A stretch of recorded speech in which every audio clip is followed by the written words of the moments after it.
Pace bene, masih de mea culpa. Mengapa Allah tidak terus-menerus membuat mukjizat mengherankan seperti yang kita inginkan?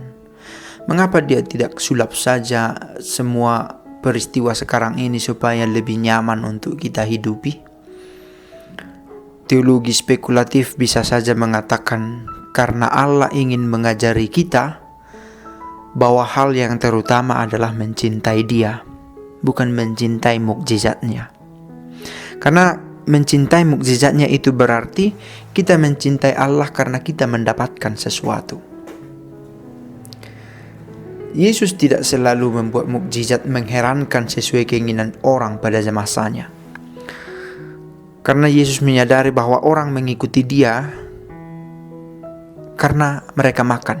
Orang-orang mengikuti Yesus karena mereka mendapatkan roti. Mengikuti Yesus karena mendapatkan kesembuhan. Mereka mencintai roti dan kesembuhan, bukan mencintai Yesus. Maka mengapa Yesus tidak selalu membuat mukjizat yang mengherankan? Mengapa saya sebut mengherankan? Karena sebenarnya hidup kita ini adalah sebuah mukjizat. Tetapi sedemikian biasa kita jalani sampai-sampai unsur mengherankannya sulit untuk kita temukan. Karena saya membutuhkan sesuatu, maka saya mencari Yesus, bukan karena Yesus itu sendiri. Nah, ini pemikiran yang akan tumbuh dengan subur kalau setiap saat ada mukjizat untuk kita. Saya alami juga kalau membuat video. Kalau saya membuat video yang disenangi orang, ditontonlah. Kalau mereka tidak senang, mereka akan skip, tidak akan tonton. Apa yang memuaskan perasaannya akan mereka tonton. Apa yang memuaskan rasa ingin tahunya akan mereka tonton. Kalau saya bercerita tentang apa yang saya inginkan saja, orang akan pergi begitu saja. Karena mereka akan mencari apa yang mereka inginkan, mereka butuhkan, mereka nikmati. Sungguh saya alami, saya buat riset juga, saya buat analisis atas video-video yang saya buat.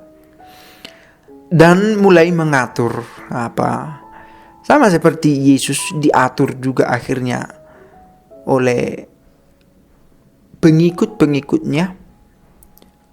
Mengapa kamu mengatakan itu? Kata Petrus kepada Allah ketika mengatakan kepada Yesus, ketika Yesus mengatakan tentang apa yang dia lihat tentang menjadi anak manusia. Pergi kau iblis, sebab kau bukan mengatakan apa yang dipikirkan oleh Allah. Seringkali juga kita mengatur Yesus dalam doa-doa kita, dalam bahkan refleksi kita. Dan hal yang sama berlaku kepada para imamnya, kepada para pastor. Ketika para pastor memberikan yang kita inginkan, kita mencintai dia. Ketika dia membutuhkan dia untuk memberi renungan, memimpin perayaan ini, perayaan itu, terlibat dalam acara ini, acara itu, kita sangat menghormati, mencintai dia. Kalau kita ingin menguji sungguhkah kita mencintai dia secara personal, ujilah itu ketika pastor atau pemimpin agama kita ini mengalami musibah, mengalami mendapat sandungan. Apakah kita masih tetap bersama dia, atau akankah kita ikut pada gerombolan orang yang menghina dia, menyudutkan dia, mempersulit hidupnya?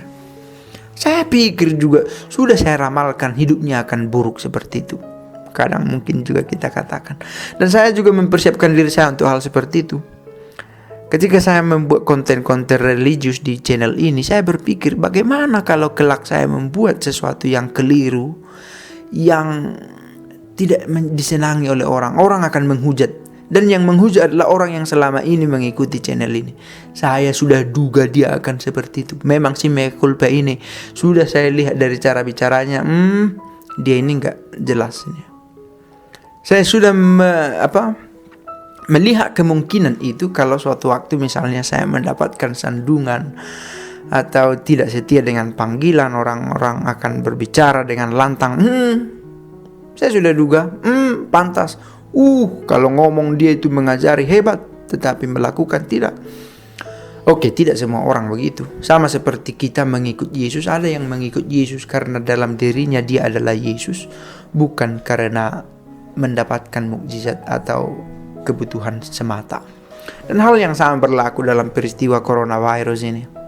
Bahkan ketika Allah nampaknya tidak membuat apa-apa, orang yang sungguh mencintai Allah dalam dirinya tidak akan pergi meninggalkan Allah. Tidak akan banyak mempertanyakan dalam hati, apakah Allah bersamaku atau tidak?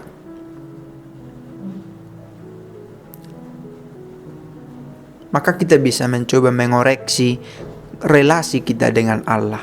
Apakah saya mengikut Allah karena saya mendapatkan sesuatu, atau mungkinkah saya akan tetap setia kepada Allah bahkan ketika saya mendapatkan pencobaan? Satu pertanyaan refleksif untuk kita renungkan bersama. Dan secara personal kita renungkan, apakah saya mengikuti Allah karena Dia menjanjikan sesuatu untukku, karena saya mendapatkan sesuatu darinya, karena ada kebutuhanku yang Dia penuhi, atau karena dalam dirinya saya ingin mencintai Allah for no reason, tanpa alasan yang hebat-hebat? Ya, mengikut Allah konsekuensinya mendapatkan keselamatan, tetapi mendapatkan keselamatan adalah konsekuensi dari mengikut Allah.